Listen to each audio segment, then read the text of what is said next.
Really need to start getting better about getting through these videos without saying a million times. Let's try again. Oh, hi. I didn't see you there. Welcome.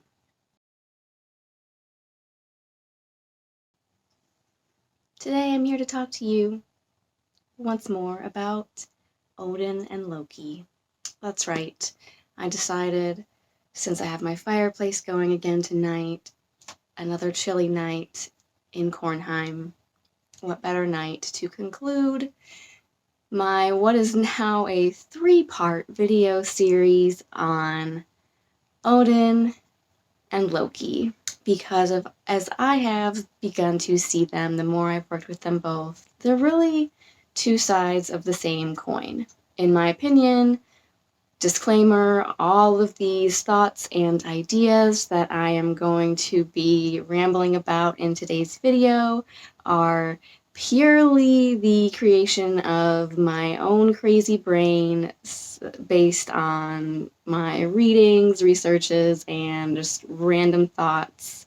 So take from it what you will. That being said, I have my notes here, so I might be looking down a lot in this video because I want to try to stay on track and just make sure that I touch on everything I want to say. Because, I did my video on Odin and his basic concepts and my interactions with him, and then another one, which I did not intend to be twice as long, on Loki. And I kind of touched a little bit in those on the aspects that I think that they share with one another, especially since they do just feature together a lot in the stories, but I wanted to dive a little bit deeper into those comparisons, especially as it relates to some of the comparative mythology that I have been reading and researching since becoming a Norse pagan. Because just being an English major, and especially one who majored in world literature, and then I minored in East Asian studies, basically because I wanted an excuse to study the history for that whole other side of the globe that we hadn't really explored in school, and especially those Eastern traditions. Like, as soon as I heard that not only was there a Hinduism course that I could take at my college, but that we would get to go on a field trip and see some Hindu temples nearby, I was like, what do I have to do? Sign me up. Because I have just had a lifelong love of learning. I want to learn and absorb all of the knowledge that I can get my hands on. And while I do that, my brain just kind of starts connecting dots here and there. I love wasting hours of my life getting lost down the rabbit hole of tracing etymologies through just Wikipedia or the internet. So I have weird hobbies. What can I say? I'm the penultimate nerd. But while I was doing that and just researching, and honestly, I'll be totally honest, a lot of my research does just consist of browsing through Wikipedia and kind of tracing their sources and citations from there. But there's a lot of good, just basic info out there if you're just looking for a general summary of what's this god, what does he do, especially where Odin versus Loki and them being kind of two sides of the same coin is concerned. Now I just feel like I'm if you loke it, then you should have put a ring on it. I don't know. So one of the things that I came across in my endless research and trips down the rabbit hole that really brought to the forefront this concept of Odin and Loki not only being, blood brothers and kind of having a shared ancestral background, as I touched on in my Odin Loki videos. There was this god in Slavic mythology that I came across, and his name is Veles. It's spelled Veles, and so he's a Slavic, Ukrainian. His traits are associated with the willow tree, which I think could be part of where that name come from. Like Veles kind of sounds like willow, but that's just what I noticed, as with a lot of these words and names, when you try to go back far enough and trace the origins and the etymologies of a lot of these gods and their names, what you'll find a lot of times is that we really don't know. We really don't know for sure and certain 100% where they came from and what they mean. So you might see a couple best guesses thrown around, but that's as good as it gets, really. So one of my things that I like to do is trace back these names and see, compare different stories, different myths, different gods from different cultures around the world, and see where are they similar, where do we see same archetypes, same stories, same types of figures doing the same things or representing the same things, and where might those names be similar. Because, as I've often said, trying to trace back a lot of these stories to their origin points and a lot of these gods is kind of like one big, long historical game of telephone. It's been retold and much diluted and pieced back together over the millennia. So this is where I really got intrigued. So we have Veles, this Slavic deity. And the very first image I saw of him, and I'll pull it from Wikipedia and insert it over here, but you will see he has a lot of this Odinic type imagery. The image that I saw of him, he's wearing this mask with horns. He's sitting cross-legged in this very proto-archetypical Lord of the Beasts, cross-legged seated pose that you will see in a lot of Proto-Indo-European artwork of ancient deities. With Veles, he's wearing his mask, and then he's holding a spear on one side, very reminiscent of Odin, and then in the other hand, he's holding, it almost looks like a lyre, just like a big harp, that type of stringed instrument, because not only is Veles or Volos associated with the earth, the waters, and especially just wet, humid, dank places, and therefore he's also a god of the underworld, much like Odin. And so he's usually described as being very hairy, bearded, a very dark, swarthy god, and they think that's because one of the possible origins of the name comes from a root that means woolly. For that reason, he's also associated with animals like bears and wolves. He's usually sometimes portrayed as a bear or a wolf-headed god, and then he also has the ability to turn into a serpent, which is something that Odin does in one of the tales. When Odin is trying to steal the meat of poetry from one of the Jotun, he turns into a serpent so that he can slip through this tiny hole that he's bored through the mountain to get into where it's being stored. The other interesting thing with that is that if it is tied to these bears and wolves and meaning hairy or woolly. The other thing that kind of reminded me of was the berserkers, which just meant the Ulfhednar, which just meant the bear shirts or the wolf shirts. So that was an interesting correlation. And the other one is that he's also a god of wealth and cattle. And so I think Odin and those Aesir, those Proto-Indo-European gods that kind of migrated in from Caucasus and from the steppes, they were a very horse-driven culture. And from what I have read, they were the ones that introduced those animals and introduced domestication of livestock to those northern regions when they migrated there. So to me, that also is a reason why I associate Odin in particular with cattle, with those horn god images from those more Eastern religions. The other thing that he is the god over, and the reason why he's pictured holding the musical instrument is because he's a god of music, magic, and trickery. So he's seen as a trickster god, much like Loki. The reason that this piqued my interest is because, as I said, I think that if you really look at the stories, Odin can be just as tricky and just as treacherous as Loki, if not more so.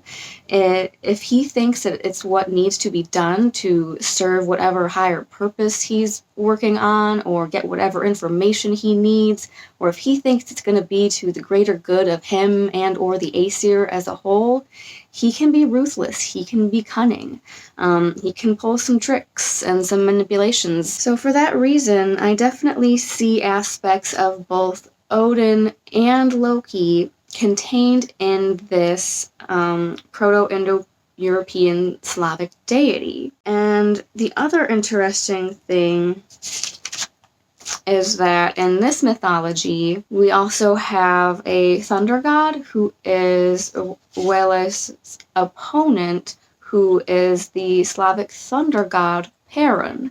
So whereas in the Norse mythology we see Thor as a subset of Odin, in this circumstance we see that Perun was the hero god of the Slavic peoples, whereas this trickster god could either kind of be helpful or harmful depending on his moods, or depending on the person, really, because it was said that whereas Perun was like the thunder sky battle god who would take people in battle, Veles was like a god of cattle and of the peasants. In Norse paganism, Thor is kind of seen as like the god of the everyman, like protector of everyone in Midgard, and just kind of more accessible day to day. Whereas Odin kind of became more of a patron god of like nobility, royalty, bards, and so he was a little bit more out of reach in terms of day-to-day life, it seems. Whereas, yeah, eventually from the Eddas, Odin is placed at the top of the pantheon, and Thor and Tyr are kind of subsumed under him. In Slavic mythology, Perun, the thunder god, is on top, and all the other gods are kind of under him. In opposition to Perun, Veles could either kind of help people because, you know, he gave people music and like wine and things like that, a very almost like Dionysus-like figure, because Dionysus, as well as Veles and Odin, are those gods of that trance state, that like religious ecstasy, brought on either by trance or wine. Or hi Loki, surprise appearance from Loki in the Odin Loki video, how appropriate. So Veles, much like Loki, could bring gifts and boons to mankind, but he was also seen as being responsible for punishing oath breakers, and could also strike people or cattle and livestock down with death and disease. There's like almost this view of these deities akin to like the Greek gods, where they could either be beneficent, or if you didn't kind of follow their rules, they could or like keep. I think with Veles, it was more. It specifically mentioned just in Wikipedia oath breakers. So to me, maybe that means that he was more just about if you made a deal with him, you know, not to conflate him with Satan, because that's not what we're trying to do here at all, but in terms of that, like if you made a deal with the devil, like if you promised the gods you were going to do something, or you made any kind of oath and didn't hold up your end of the bargain, they would not look kindly on that. So we had Veles or Veles, this trickster god who kind of contained both light and dark aspects, versus Perun, the thunder sky battle god. As I think it harkens even further back to those Proto-Indo-European roots, because we also see very similar archetypal deities in the Vedic cosmology. In Slavic cosmology, it said that Veles in serpent form lies on a nest of black wool or a woolly material, which could, you know, just mean like the void or darkness, just like a dark, thick opaque woolly substance at the roots of the world tree, that realm that he inhabits, or as I said, it could mean hairy woolly when he takes on that bear, wolf, or perhaps even berserker aspect, which, as I said, very similar to when Odin turns into a serpent, and also kind of ties into that concept of the Midgard serpent, who also lives at the base of the world tree, who Loki is the father of, and who, in these mythologies, either Perrin or Thor, the thunder god, are fated to fight. Perrin fights Veles in a serpent form, very much like when Thor is fated to fight Jormungandr at Ragnarok. The other possible etymology that Wikipedia, now I sound like Ted Mosby. Anyway, one of the other possible roots from Proto-Indo-European is weld, which meant like wet or humid, and tied into Veles being this god who inhabits swamps, bogs, marshes, those liminal spaces, very much like what you'll see with the bog rituals or bog offerings given in like the Germanic tribes to like Nerthus and those types of deities. You would see offerings thrown into the bogs because the water was viewed as a liminal space, and throwing things in there was like a way to get it to those gods living in the underworld. Veles was said to inhabit those types of places, and as such is a god tied to decay. Like it was quoted that like he lived in those like wet spot places like under the logs, and to me that made me think of when you go and you lift up an old rotted log and you see that whole ecosystem living in there, that whole circle of life. He inhabits that aspect of entropy or decay in the life cycle. And you'll see that a lot with these like tripartite gods, especially in Vedic tradition. You'll see like Brahma, Vishnu, and Shiva.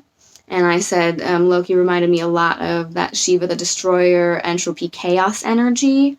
And so does Veles, being that god of that state of entropy and decay, and being a god of the underworld. So Veles, like Odin, and much like what we see in the Roman writings of the Germanic tribes, they conflated the Germanic god with Mercury, who is the Greek Hermes, who was also like that messenger god or ferryman and collector of souls.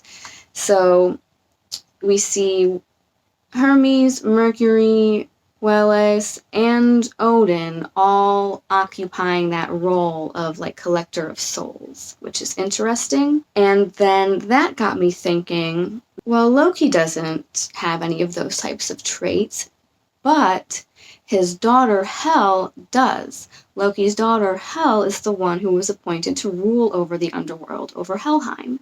In conclusion, what it seems to me is not only do we have Odin as this god representing the forces of order and preservation, his whole goal, especially in collecting souls and the Einherjar to live and train in Valhalla, is to preserve whatever he can after Ragnarok.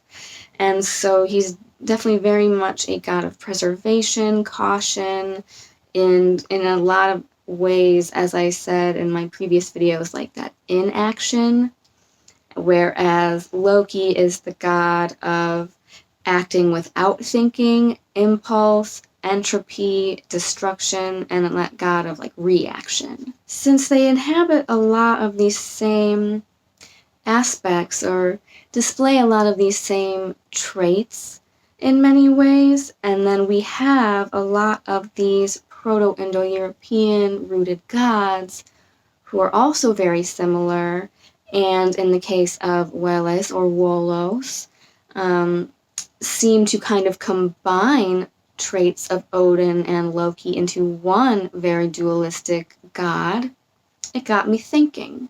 Perhaps it's only later in the age of Christianization, and when Snorri Sturluson was going back to compile these Eddas and stories, that we began to see this concept of good versus evil and Odin versus Loki being split into two separate deities. So bear with me. I'm not saying that I don't think Odin and Loki are two separate beings, because they very much are. I have experienced and worked with both of them. Trust and believe, I know. But whereas I think just from reading Snorri's versions of them in the Eddas, because he was trying to align those old pagan stories and beliefs with a more Christianized worldview and find a way to make the stories appeal both ways so that he could convert more people and just kind of try to make sense of these old beliefs and like almost retcon them in a way, so that he could go back to the pagans, especially the holdouts, and be like, look what I found, you guys. According to my research, turns out maybe Baldur's been Jesus and you were really worshipping our god this whole time. Just saying. Goes a long way towards explaining why those maybe everyday gods that might have been worshipped more in the everyday household, like Thor and Tyr, and even Frey, ended up being supplanted later on by Odin as kind of the top of the hierarchy. Maybe all I'm saying is that originally they were viewed a lot more fluidly, and a lot less black and white, because as I said, Loki is not Satan, he's not this evil devil figure, and nor is Odin entirely good or just all of the time. He does a lot of shady shit, you guys.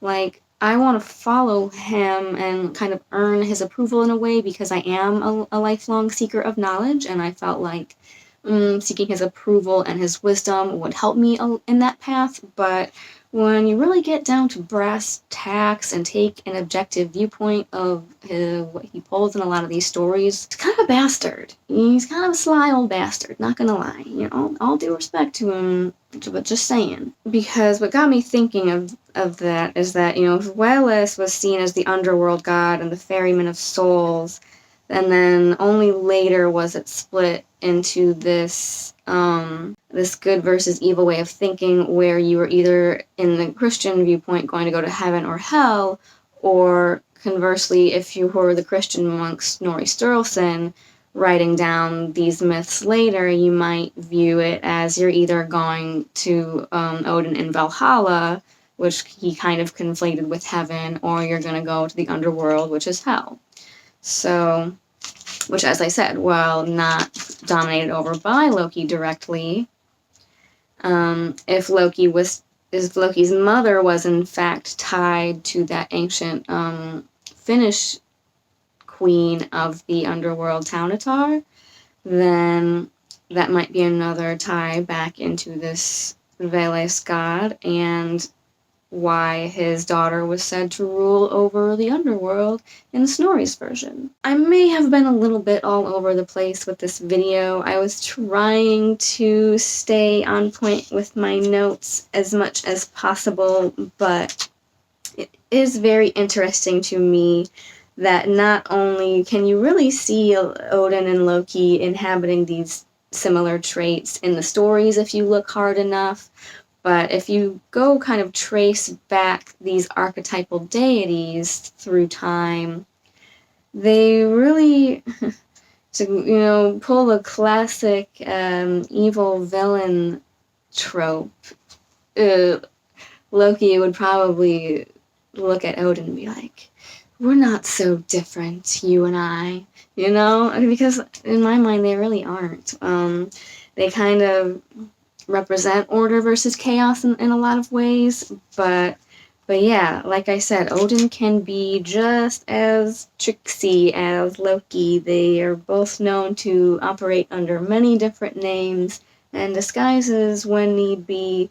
They both have shape-shifting powers. They both have access to magic powers. They're the only two deities we really see in the Norse mythology who are actively using magic. It's said that Loki knows many runes and rune staves and carves many wands and magic weapons with those, and Odin similarly was taught Seder and has knowledge of the runes and many spells.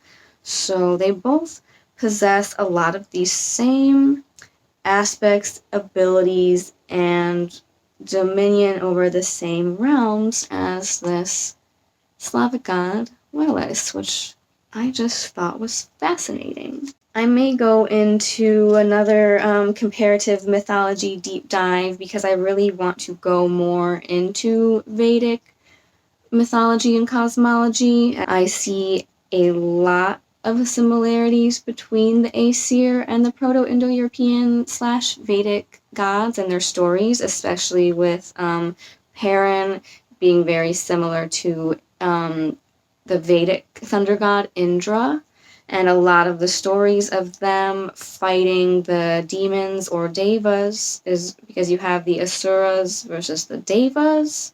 I can't remember which is which, but it's kind of like the Aesir and the Vanir, or the Aesir and the Jotun, like they're the same types of beings, like they're all higher level beings in terms of power level, basically, but they're kind of either forces for good or like the well-being of the world and mankind versus those forces of destruction, chaos, and entropy, or just the beings who are more or less concerned with how we're doing.